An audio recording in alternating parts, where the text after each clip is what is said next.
What's happening? Of course, you know it's your boy B-High Radio. Shout out, stepping in the building. I got my Tennessee fam up in this thing. Some legends and some icons. Starlito, Darn Trip, what's good with it, fellas? Hey, man, you know how we rocking. Okay. See, I mean, the Step Brothers done pop back off in this thing. Yeah. Okay? May 9th is about to go down again, fellas. Yeah. Indeed. The 4th installment, man. I mean, you know, they would say that it was so nice you had to do it twice, but I mean, it was so off the damn chain you had to do it 4 times. Break that down to me. What was it like getting together on this 4th installment of Step Brothers? Man, it was refreshing. It was almost like reliving the first, not musically, but just the feel. It was like reliving the first one. Yeah. We never took a break from each other, if that make any sense. Yeah.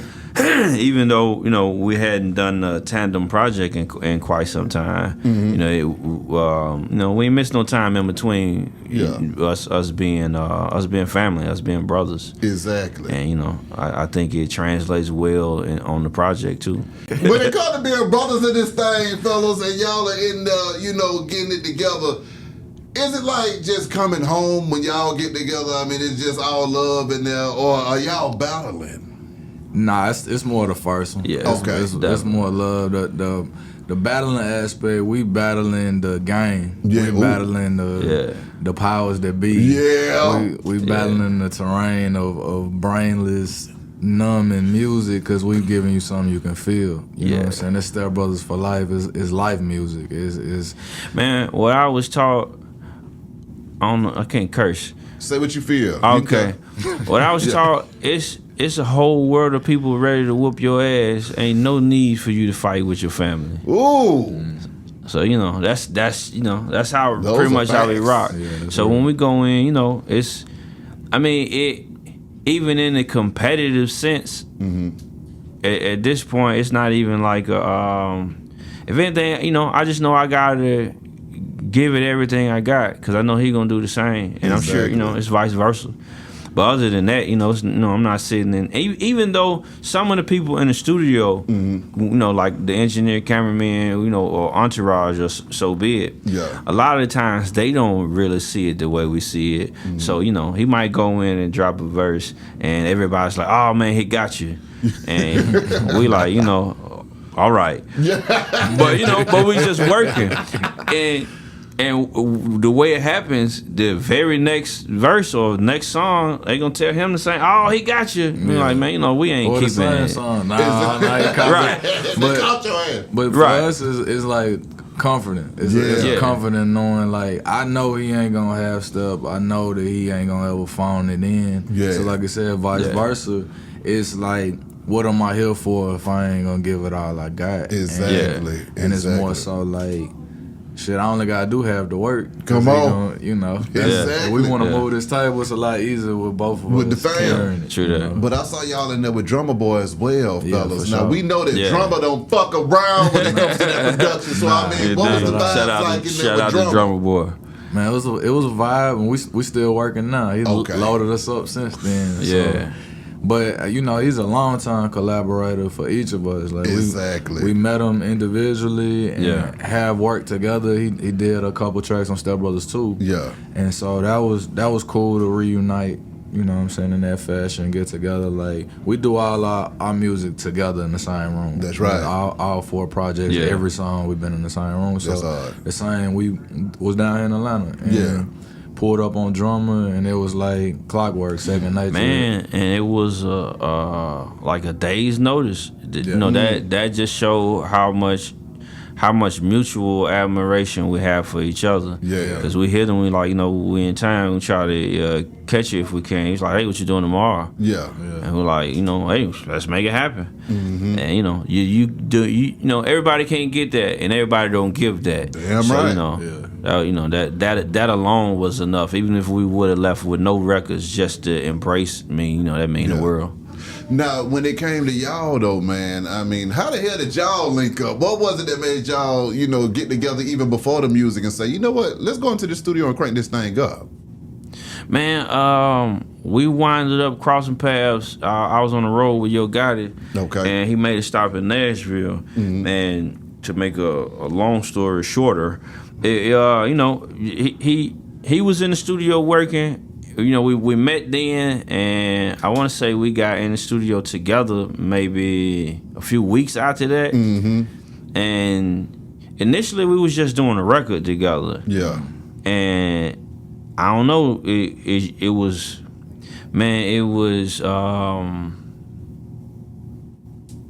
It's hard to put into words, man. It was a different. It was a different feeling to do a record with a person that I could see had the same hunger for it, or the same drive, or I can tell he felt the same way about it that I felt. Yeah. And I think that was a mutual. You know, I think we both came to that realization at the same time while recording. Damn. And that one song turned into right. And you know, we ain't sit down and say, "Hey, let's record 5 records." You know, we was just coming to do. As a matter of fact, the first record we did wasn't even our record. It was both of us featured on Red Dot's record. His artist Red Dot. Yeah. It was both of us featured on his record. I want to say, one was Light Green Man his record or yours? Nah, it was mine. It was a mixtape. Right. Okay. Well, we started there.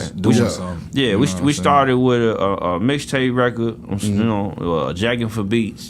So to speak, and from that, man, it turned into, you know, that one song turned into a 5-song session, and that 5-song session turned into a lifelong bond. Come on now, Lito, I know you've been working out and running, man. That 75-day challenge, man. What did that do for your mental health in this thing, sir? Man, it gave me a different perspective, some clarity. Yeah. Really focused up on time management, I think, more than anything, because the challenge, like, you had to work out twice a day for like 45 minutes, but the workouts had to be 3 hours apart. One of them had to be outdoors. Just the different constraints of it, like working around, like being a father. I was recording an album at the time. It just made me more intentional about my time. And it made me appreciate my free time. So, like, man, I damn near had barely turned the TV on the last 3-4 months just reformatting, you know, reading every day, and I'm just, even the things that I read, like, they just stick, and it changed my diet a little bit, and I just think all that run in tandem. Your mental health, your physical health, you know, affect the way you think, and then that goes into operating. I started that late January. I since recorded a solo album, regretfully, and put it out. We recorded this album and finished, put out a mixtape. It's just productivity overall. Like, exactly. Because I ain't really looking at it in terms of a span of time. It's just doing the work every day. Nah, I'm just trying to win the day. Come on now. Done 19 projects in 2 years, sir. 24. He missed 5. I missed 5.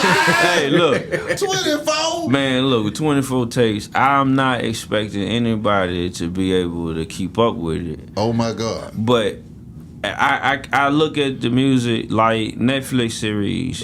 You know, you might have caught on to it a year late. That's right. But you got the access to, you know, to binge as much as you want, as frequent as you want.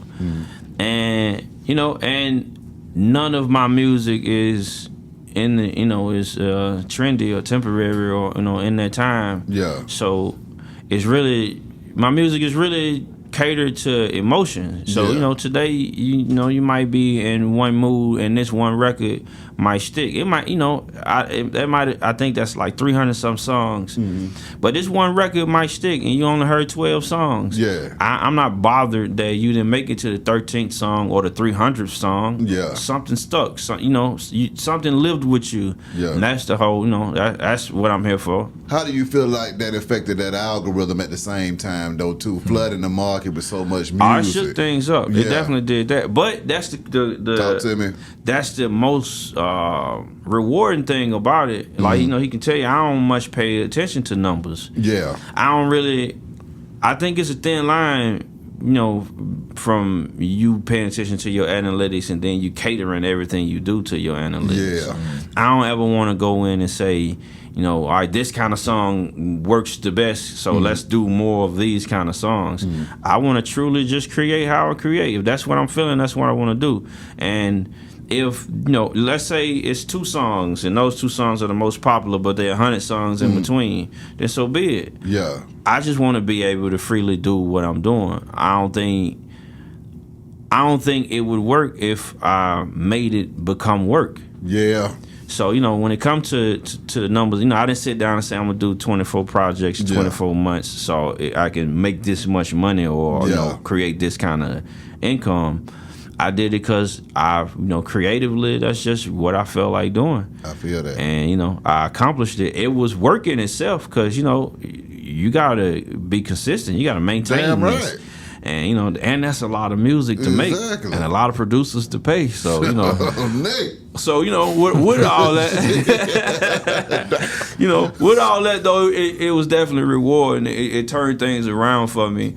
And I guess that was kind of like my 75-day challenge. It was a 24-month challenge. 130 right. But but with that, I think that was a great tool to set up what we needed for Step Brothers for Life. Okay. I think it opened a lot of things up for us, opportunity-wise and creatively. Yeah. Because, 300 songs, I've touched everything. I've experimented everywhere. I know, where I'm the most comfortable. Yeah. And, we get to really explore. It was like a leading by example type of time, too. Yeah. Because for me, I had drifted into a space where I just fell out of love with the music. And well, see, now you didn't answer my question I was just about to ask you. Okay. Why you named the album Regretfully? Now, this man done put out 24 albums in 24 months, and it sounded like you regretted to even put out that album. Nah, I ain't regret putting out the album. Okay, so why did you call it Regretfully? What was your mind space at that time, Lito? It was the opposite. Okay. If anything, I was purging from the things that I do have regrets about. Okay. And I was acknowledging that a certain level of regret is healthy and human. And I actually, on that challenge I read, one of the first books I read was The Power of Regret. What? And it introduced the idea to me that I had never considered. It was a story that, like, the most frequently regretted tattoo is no regrets. Damn. Like, people, get the phrase tatted on them, and very rarely do they actually mean it. We all got things we regret. We all make mistakes, and the mistakes are necessary to learn and grow. Yeah. But it's like the idea that, like, it's okay to regret things. It's what you do with that regret. If you dwell on it and just sit on it and harbor it, then it's like, all right, that could poison you almost. But if you take from it and like, all right, I regret that went like that, now what I'm gonna do about it? I'm gonna pivot and move forward. Then that's all right. It's just an experience is what happened. So I wanted to make an album where I talked about things that wasn't necessarily like comfortable or form fit for like, I wanted to like start like look within. And so I'm rapping about how I used to sip syrup. And like the relationship I had with that versus my current mindset. Like I can't soapbox and tell nobody, oh, don't do that, and it's some shit I did. But I can tell you how I feel about it and how I view myself as a result of it. Or I got a song, my favorite song on the album is I Cry Sometimes. And it's like, we don't acknowledge human emotions. Like, especially in rap, we supposed to be superhuman, made of steel or something. And it's like, in truth, it's like, shit, I'm human, you know what I'm saying? I go through a whole range. I cry tears of joy sometimes. Just thinking about how far I came, how blessed I am. But it's like, I wanted to acknowledge and touch on the things that, like, not only make me, but to kind of, all this stuff is a time capsule, but the site where I am now, I have to acknowledge where I've been or where I came from, because it's been a hell of a journey up to this point. So it was more so like, I got less to regret because I own all the rest of it. You know what I'm saying? I got the song with him on that, The Womanizer. Where I'm like, shit, I'm flawed. I'm not a perfect man. He gave a different perspective from a reformed or recovered womanizer to he's married. You know what I'm saying? And it's like, I'm kind of acknowledging, like, man, what is the value of the player shit? And it's like, you don't want to. I don't want to be old and gray and all alone. And so I can cite, damn, I probably. That's real. Yeah. You know. So, but I didn't regret making it. If anything, like you said about the 24 projects, it allowed me to put some of that shit out there so I can get in a certain pocket to do what we do. Yeah. And I don't have to tell them same stories, and because some of that was so personal. Yeah. He ain't never subserved, so we can't make that song. Yeah. You know what I'm saying? But by me doing that, then I can get over here and we can make a song like Butterfly Effect. Yeah. Where we talk to our younger selves. And it's in the same pocket, but it's more like dialed in because you know, I might have scratched the surface on some of this, and now we can, you know what I'm saying, knock it out the park. Yeah. So now I got to ask you this: at what point did you realize that it was time for you to kick the syrup, and how was that whole journey getting it out your system? It wasn't. I don't remember like a moment. I think it was gradual. I think over the course of it, like probably at its height of abuse, I guess is the best word for it. I probably could acknowledge like I was kind of losing myself, or it was at a time, honestly, like it got expensive, and that was like almost a reckoning of like feeling like a fiend. You know, I remember my grandma breaking something down to me when I was younger. She was like, how we'll look at like somebody that like smoke crack or do coke or something, and they a dope head, you know, and versus a younger generation pop pills or run around, you know, or they might I got some money in my pocket, so what I'm doing on got a hold of them, it's like and she just very plain was like, it's the same thing, it's all the same thing, and I think at the point when the syrup went from, you know, I'm just citing it, $2.50 a pint back in the day, I look up and it's $2,000 a pint. That's a drastic difference. You know what I'm saying? Or that'll make me quit too. Not just solely that, but when you know, I'm a business person, I'm itemizing, I'm looking like, damn, I might have spent more on syrup than I spent on studio time. Come on. Like I'm hustling backwards kind of thing. That was one. Then, you know, ain't nobody getting younger. You start to feel it physiologically, and it was just like a part of keeping it real with yourself. And I'm like, I subscribe to this. Do what you do. Don't let it do you.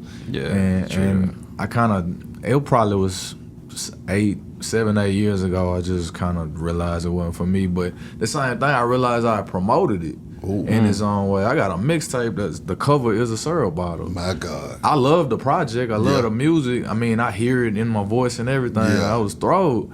But I'm like, I feel crazy putting that out. It ain't even a picture of me on the cover.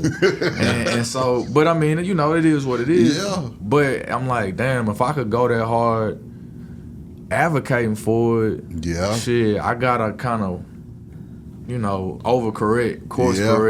I'm with you. I can put the same energy in as, you know, like I said, I'm not putting it down, but I'm owning where I am now. Like the same thing, like on some lifestyle shit, like when I was living wilder, we glamorized it. We stood on it. This what I'm on, and I don't have no regrets about that because that's where I was. But the fact that I'm not, shit, now it's time to glamorize. Yeah, why can't I have the same? Why can't I stand on this? That's what I'm on. I'm with you on that. How did you feel though, physically and mentally, after you kicked it? Then, well, before he answered that, I'll say, on the outside looking in,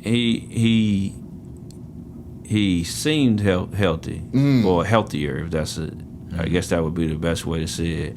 Like, I doubt he ever paid attention to. I don't think you probably couldn't tell because it was him. But that nigga was grumpy as shit when he was on that lean. He was grumpy. He was short tempered. He was like, you know, like he was pre-agitated. It didn't take much for him to pre-agitated. I mean, but I don't, you know, I've never indulged. So I don't know. You know, I don't know the inner workings of it. I just know. I grew up with it. I grew up watching, you know, watching addiction. So even then, you know, us being men, I can't tell him what to do and what not to do.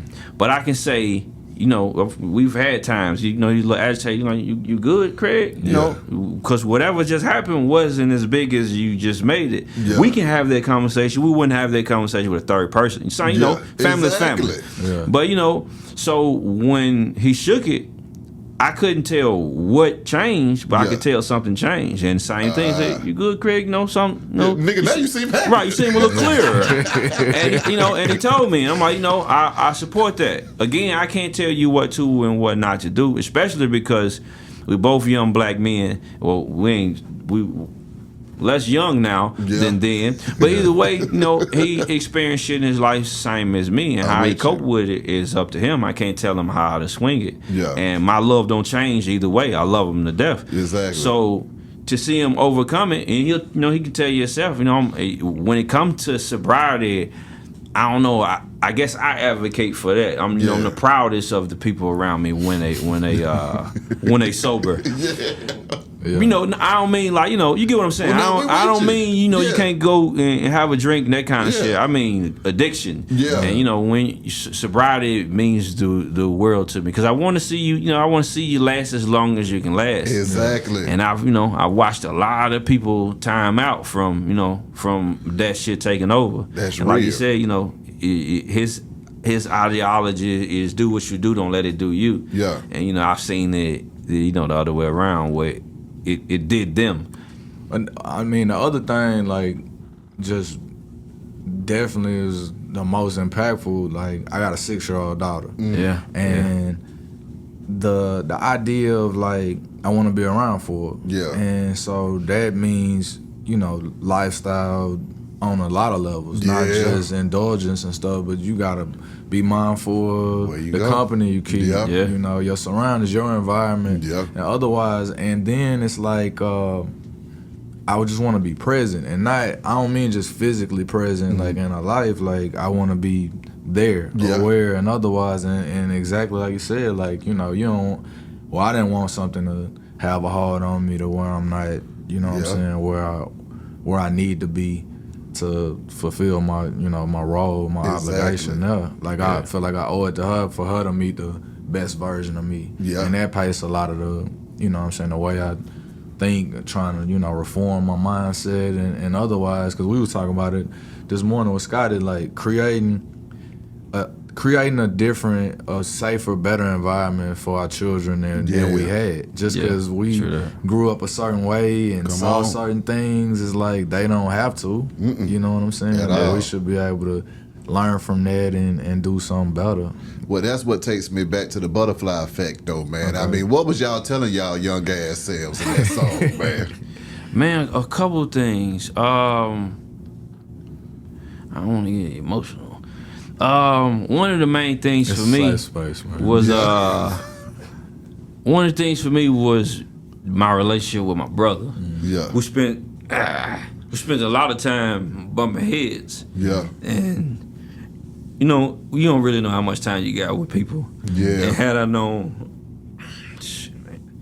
known how much time I had, I would have spent the time with him different. Yeah. And that was, it's pretty much the main thing for me. Like, a lot of the relationships, that's how I view them now. Yeah. Like, life, this shit don't last forever.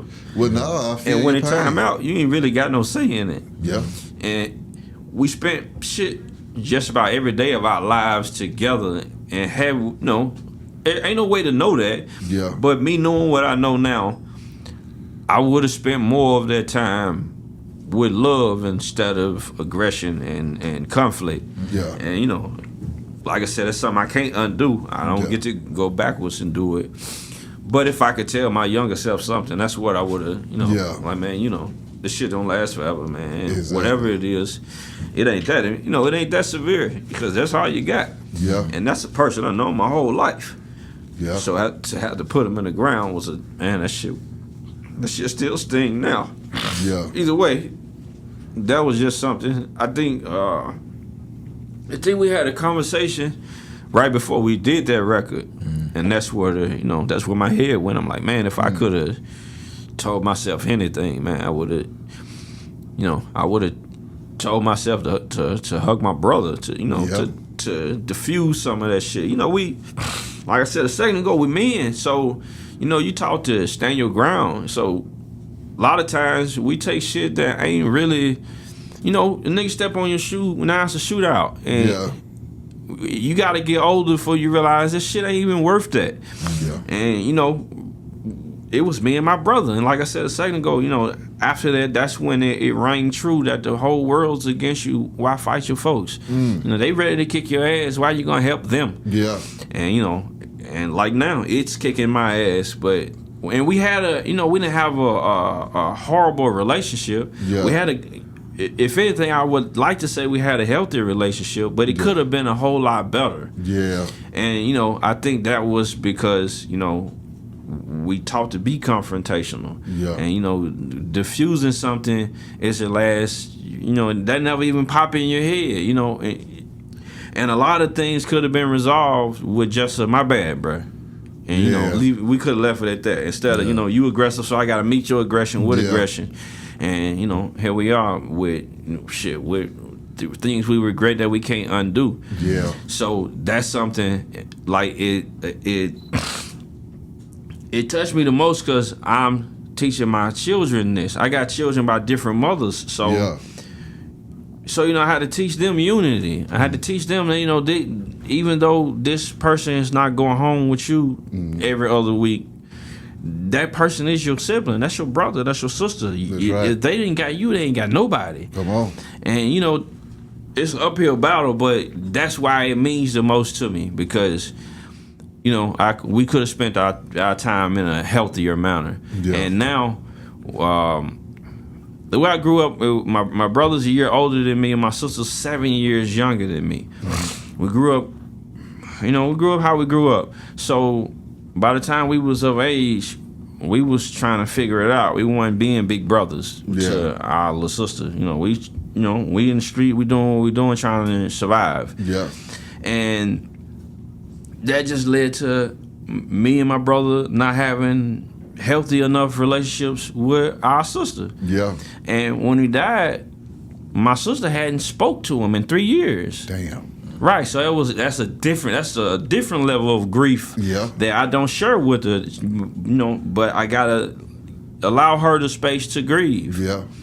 And from that, when he died, you know, it took a while. First, you gotta get over the emotions that come from funerals and you know, and that kind of shit. So a while after it, me and my sister, we got on the phone, and before that, me and her hadn't talked for maybe a year, and that just became a thing. You know, if we fall out, we don't speak, we don't see each other. I don't need you in my life. After he died, it fucked us up so much that, you know, I don't remember which one of us initiated the call, but a quick call turned into like a 3 or 4 hour call, and, you know, we cried together, which we've never done. And we made a pact with each other that even when we don't see eye to eye, that no matter what, like if we have an argument today, we have to call each other tomorrow. That's right. We don't have to apologize for whatever happened. We don't got to talk through it, but we got to call each other, even if it's just to say, I love you, punk ass nigga. Exactly. Dead ass. But that's what I'm saying. Once we made that pact, even though we still bump heads, we still, you know, that you can't undo that. That's just,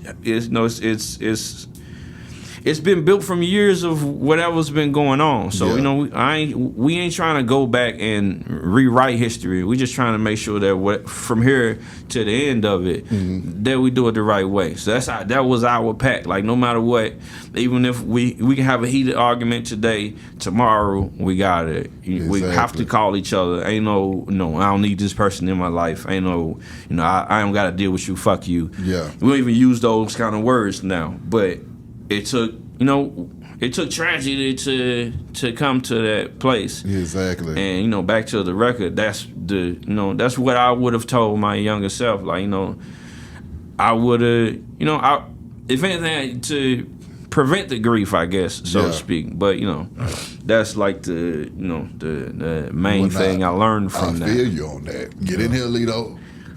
On the Butterfly Effect record, it was, I think the thing I had wrote even at the top of the page when I started writing was you are enough. Yeah. Like, or you are good enough. I think that was just a buzzword tagline, and it was the details. I think to quote was like, you can rap and finish school. Yeah. It was like kind of backtracking on some of things I was steered away from in real time, because I signed a record deal at 19 years old. Yeah. And I was like a sophomore in college at the time. Yeah. And I was admittedly like 1 foot in the streets and one foot in on the campus. Exactly. And sometimes that overlapped very strongly. But I started putting out my music out the trunk, out the backpack, and got on relatively quickly. You know what I'm saying? Within a year, put my music out, I had a deal, and then I got a major deal. Yeah. And you know, in hindsight, I was just encouraged to quit school. Like, nobody made me do it, but to me it made sense. I was just like, all right, I'm doing this now. And even I went back to school. A lot of people probably don't know. I went back to college in like 2008, I think 2009. I went to Tennessee State out of high school, and then later I went to Middle Tennessee State and was studying recording industry and marketing. Exactly. I was waist deep in the rap game career. I had a major deal for 4 years at that time, and I was enjoying it. I was learning a lot of stuff, learning more about like technically how to record, learning the behind the scenes and marketing strategy and otherwise, and things started to pick up. I'm recording myself at the crib, mixing my own music, I'm putting stuff out, I'm figuring out how to use the internet, and activity ramps up. I get records going back to radio, and I was strongly discouraged to drop out of school again. Because it's like, man, we're about to be on the road, we're going to be doing this, like, you really ain't got time for that. Yeah. And I took the advice because I was still, buying into the idea of, like, the dream chasing part of it.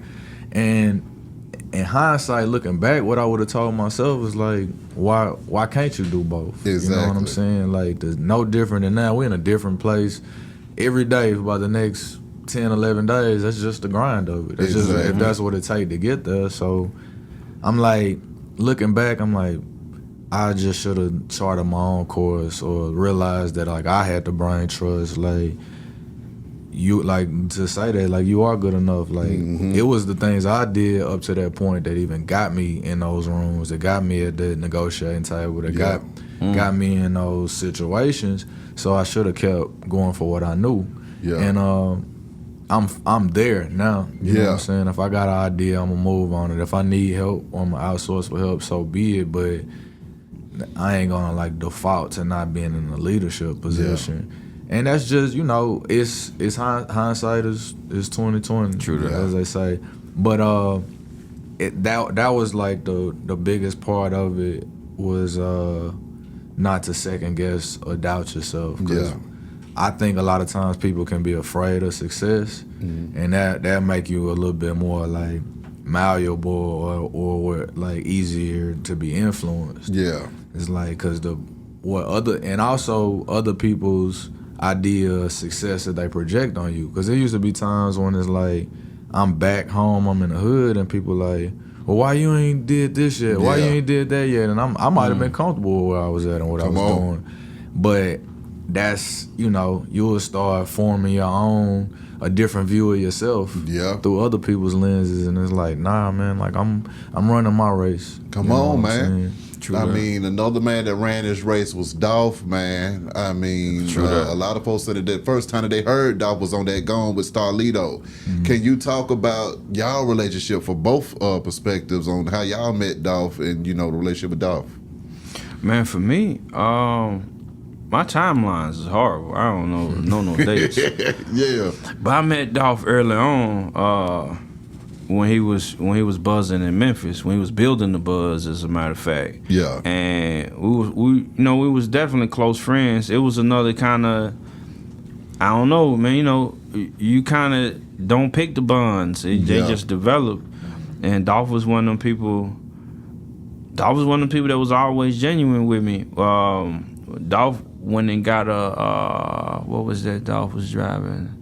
Dolph had went and bought the first Porsche he had bought. And we was at the studio. Well, we met at the studio. I don't remember what songs we recorded, but we was at the studio, and when we was leaving, I don't even know what kind of bands I was in, but I was in the Benz and he was in the Porsche, and he jumped out. Like, he was for the pull off, and I pulled up, I pulled behind him. I can't pull off because he in the middle of the street. And he jumped out the car. He said, "Damn, Trip, I didn't know you was in the Benz." I don't know the numbers. I don't know numbers and shit like that. He knew exactly what the fuck kind of car it was. He was like, "Man, you gotta start stunting on these niggas." I'm like, "Man, you know, they ain't me." He said, "Man, you see niggas out here think you broke. They don't know you out here living like this." I'm like, you know, I'm good. I don't much need them to know. And he was like, "Man, I fuck with you because you know, you can live in that space to have something and not care if people think you don't or not." And that, that's a fond memory of him because we just recorded in that studio maybe a week or two, maybe 2 weeks ago. Yeah, we finished the album in that same studio. And when I was leaving, that stuck. It was the funniest shit in the world because he jumped out the car. I ain't know what was going on. I thought they left something or something was happening. Man, he jumped. He was like, "Man, he told me hop out. I'm like, "What's going on?" He was like, "Man, you gotta start stunting on these niggas." Yeah.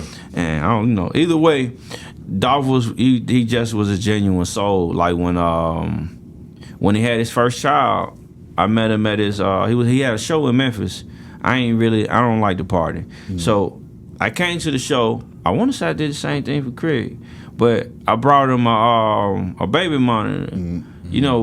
We ain't accustomed to how to take care of babies. Women start with baby dolls and shit. They kind of raise their whole lives, with the notion that they'll be mothers one day. That's right. And for men, we don't know until the baby come out and you gotta hold the baby. Exactly. And you don't know you gotta hold him like a football. Exactly. Hold the head up. Right. But these are things you don't know if you ain't.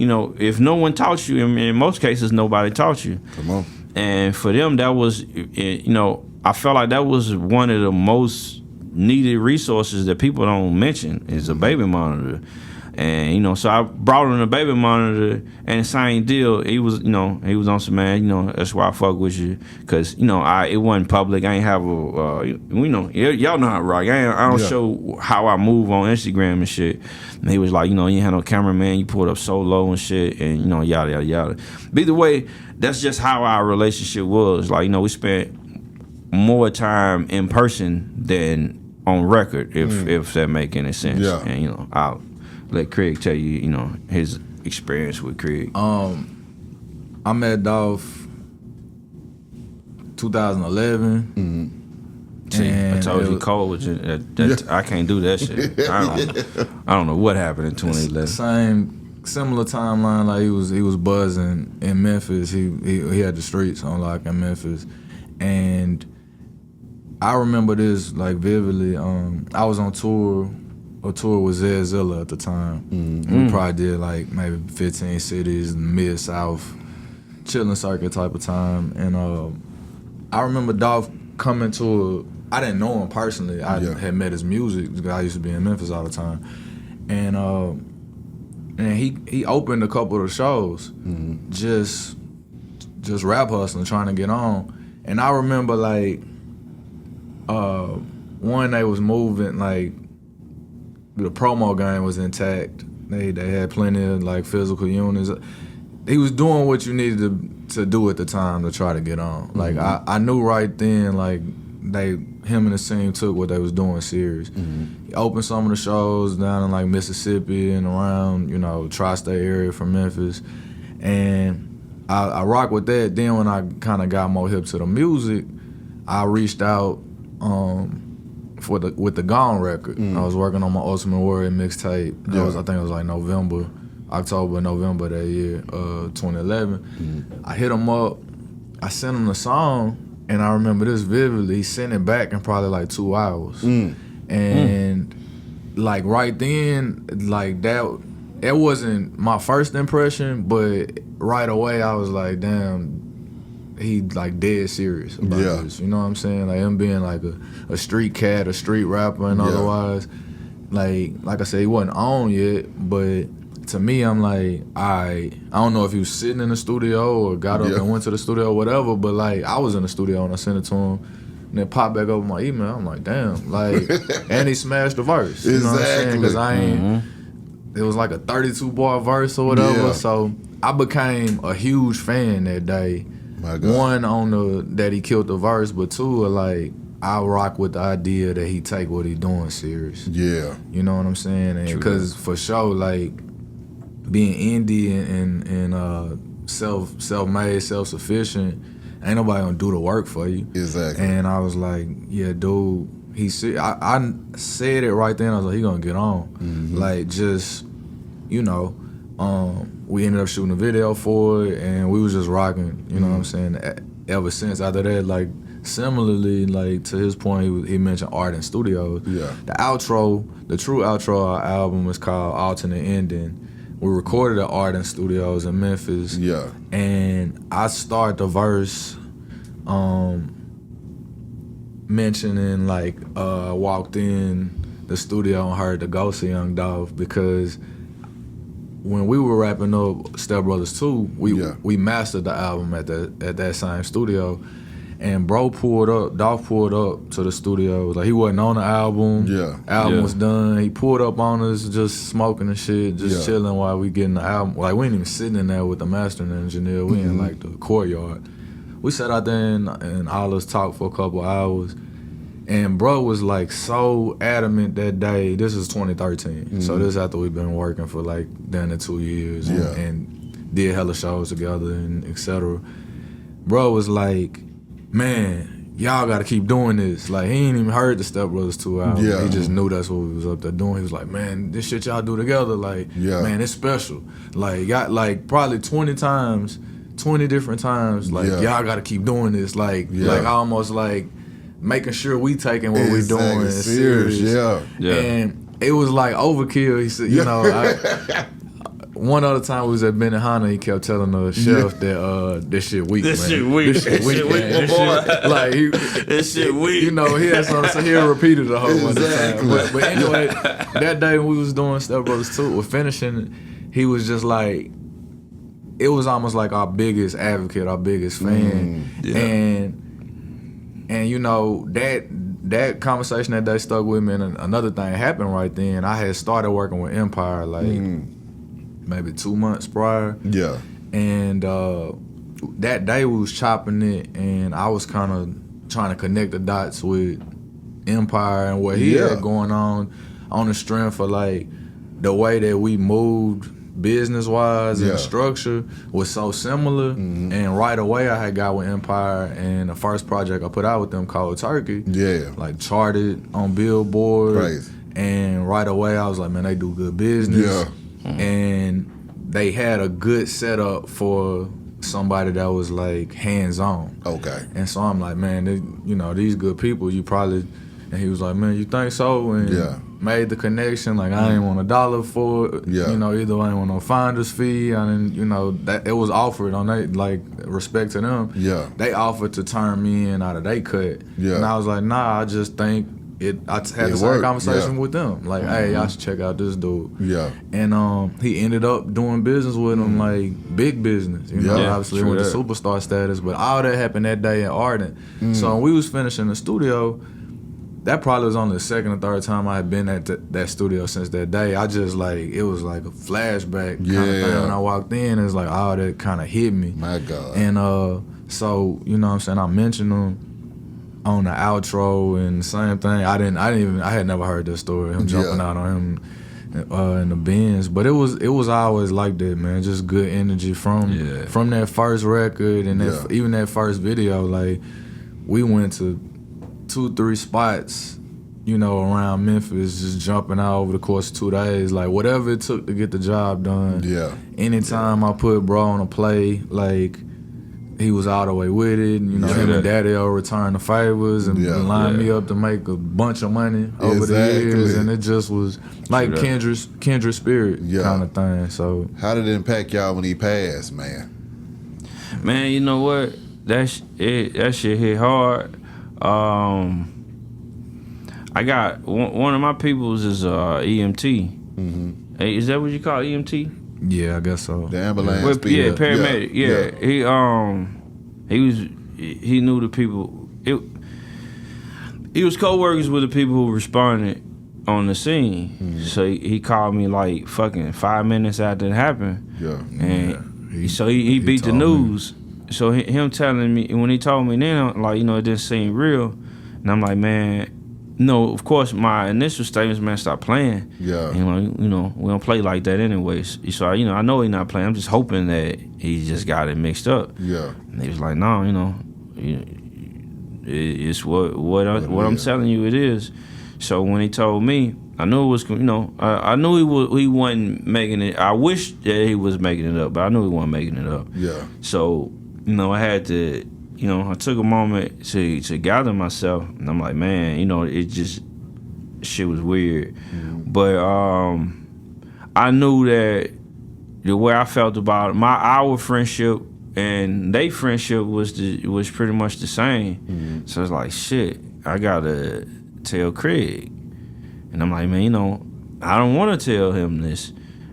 As a matter of fact, I called Juicy J after I called Craig, because him and Juicy were pretty close too. But I didn't want to have to be the bearer of bad news.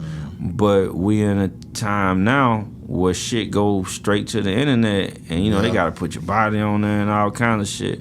And I was like, man, I wouldn't want to find out like that. Exactly. So, you know, I made the call to let Craig know, and for lack of better words, it fucked us up. Yeah. And you know, wasn't really no way around it. I was in a gambling house. I was, you know, I heard kind of his tone of voice. It was something serious. I'm in a room full of niggas, and you know what I'm saying. And when he tells me, and he's telling me like as he explained it, that a first responder, like. Yeah. And so now I'm kind of gotta tuck it in because of where I'm at, and literally, you know, everybody else like, what's going on? And I'm like, same thing. I'm like, man, it's not something I care to broadcast or share, and I'm just like, I just damn near just couldn't even say nothing. And then, like he said, within an hour, it hit social media and everybody's phones going off, and I just got the hell out of there, like just cause, you know what I'm saying. And I'm like, because it was way realer and hit closer to home.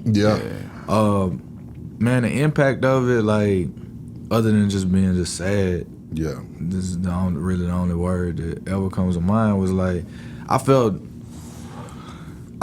defeated. You know, in a sense, because the same way, like I said, when he sent that verse back, and during that time that I was like, man, he gonna get on, or I saw it before it happened. Like, it was hard to accept, like, that being, you know, how the story goes. Because he could have lasted. And you know. And so that was one of them situations, is him, a few other artists, like, man, and his own Trip included, like, I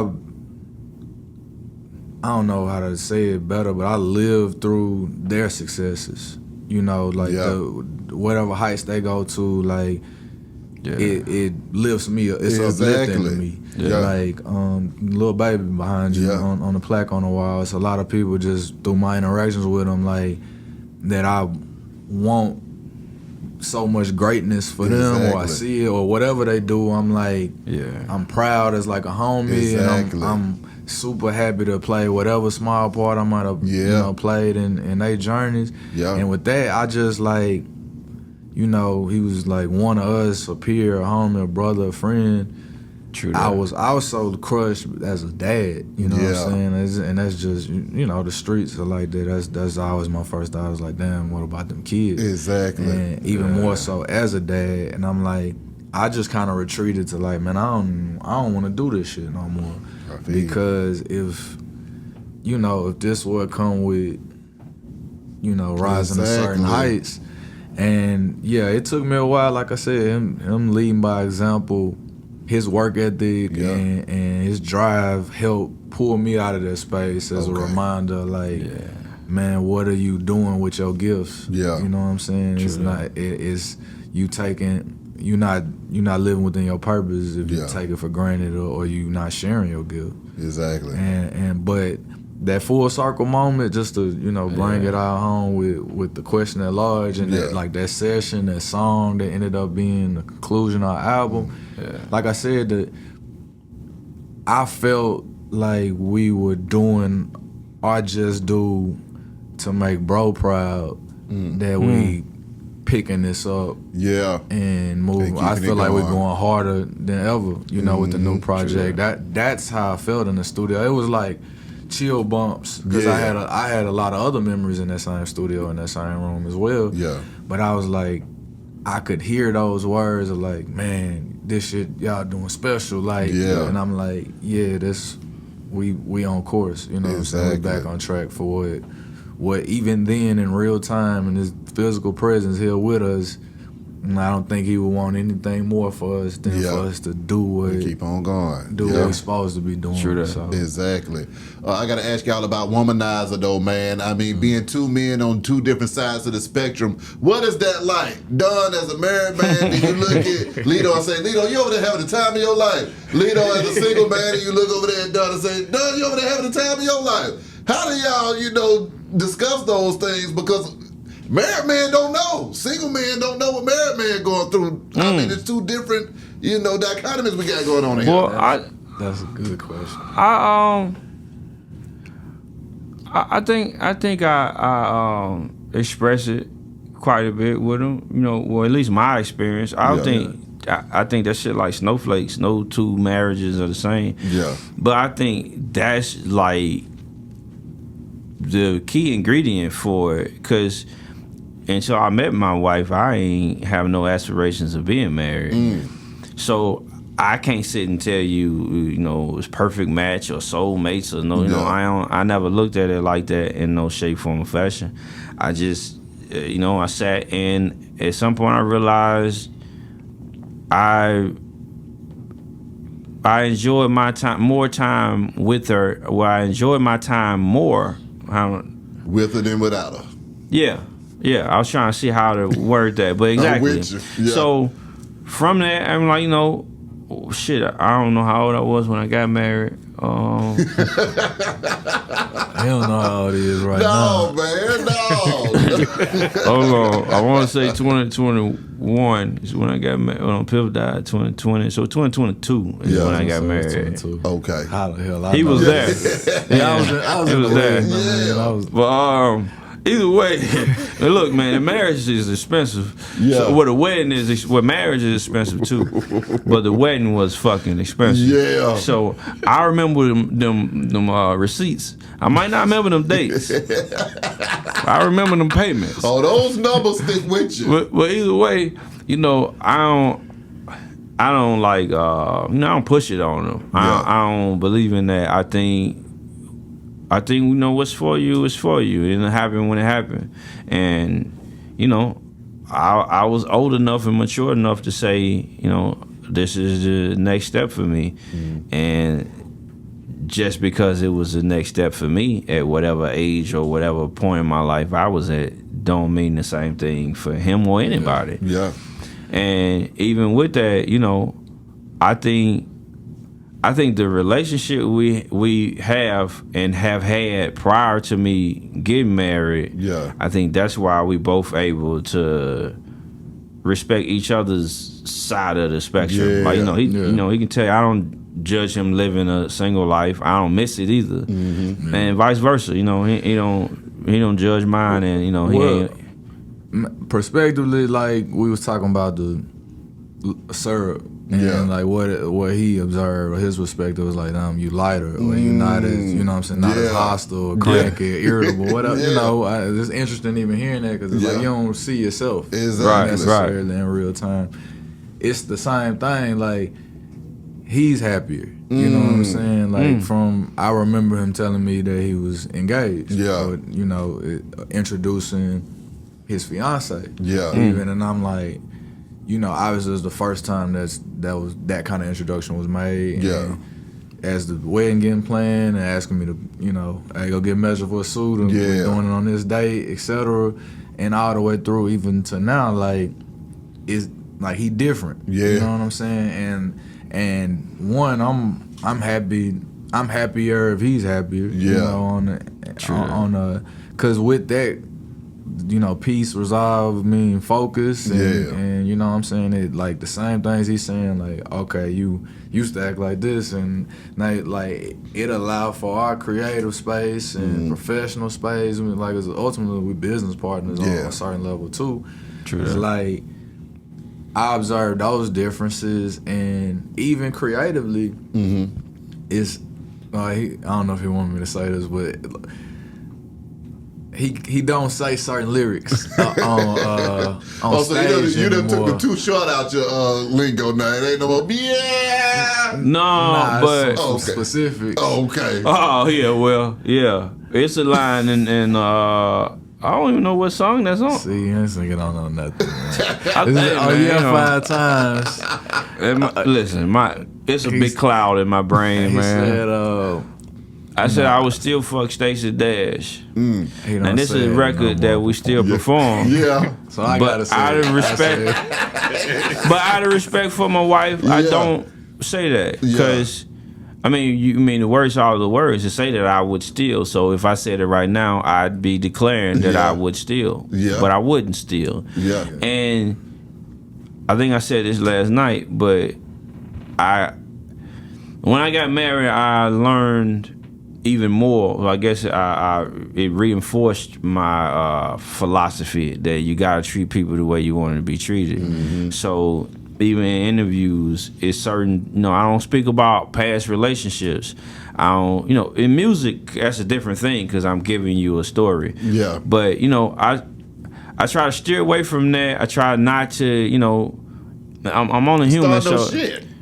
Right. But because if it was the other way around, I wouldn't appreciate it. Exactly. If my wife, if she said to her friend that she would fuck any person, period, Other than I'd be offended. Yeah, exactly. Right. So, I get it, in some cases, people kind of put celebrities in a different mind space so you can say that and it's accepted. Yeah.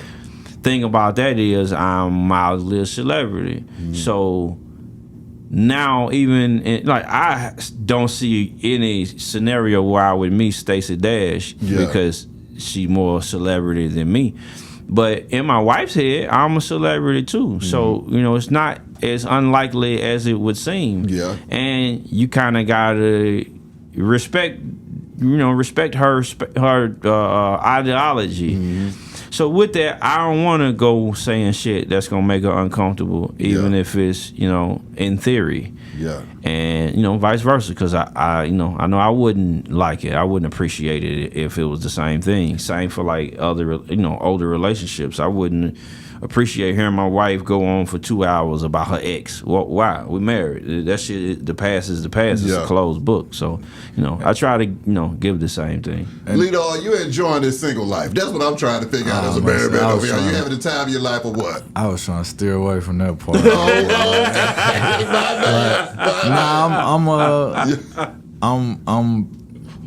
I don't know what You're I'm trying to doing. get rid of your womanizing way. Yeah, I was just about to, that's what I was getting at. Like, I'm in recovery. I'm a recovering Womanaholic. Nah, I'm a recovering sociopath, and I'm, with that, I'm trying to change my womanizing ways. Yeah. I mean, like I said, I got a daughter, so Yeah. that's like on a real level. As far as the single thing, I'm just kind of just living and trying to live free, and what was meant for me will make its way to me. I believe in the law of attraction and all that. So I think it starts with arriving whole and not seeking somebody to complete. You know what I'm saying? You arrive whole and somebody else does, and then y'all put that together. Yeah, and I think that's one of them mindset shifts. Like, I'm enjoying my peace of mind, like getting closer to that like oneness and less than like it being single or committed or whatever. Like I said, I can be real. I don't want to grow old by myself, and we ain't nobody getting younger, so to say. But even like with that song, I had the idea of doing a song called The Womanizer just to tell a story and just be honest and peel back some of them layers of like, man, I ain't proud of how I've been up to now. And I mean, not like if this is a turning point, like I can just, but when I was making the song, the light bulb went off for like, damn, bro, I already turned this corner. Yeah.